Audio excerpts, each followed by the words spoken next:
Alright, so problem number 5, we've done lots of these. It says, given the perimeter of a rectangle, I just copied it over from the review, P equals 2L plus 2W. They want you to solve for W. So we're going to take our equation, P equals 2L plus 2W, and that is an L, not a 1 on your worksheet. Solving for W, I'm going to put my arrow, I'm going to draw my line through my equal sign, I'm going to write out my PEMDAS, and I'm going to start working this backwards.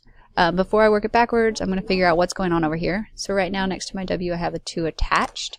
However, this is attached through multiplication, so that's the multiplication piece, my 2. Moving on, I have this plus sign and then the 2L. So this is connected through addition. Okay, so now if I work it backwards, going through, to undo addition, I'm going to do subtraction. So I'm going to go both sides. I'm going to subtract the 2L that was being added. Again, since it was positive, that's why I'm subtracting it. So I end up with P minus 2L equals 2W now. Once you've taken care of the addition or subtraction piece, you move on to this multiplication. If they're multiplying by 2, you would divide by 2. So I'm going to divide both sides by 2.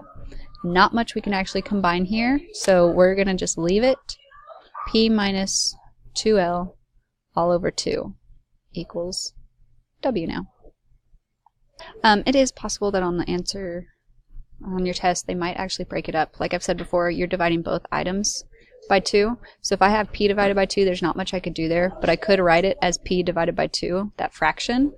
Then on the other end, negative 2 divided by 2 would give me a negative 1, and it would leave that L. So negative 1L equals W.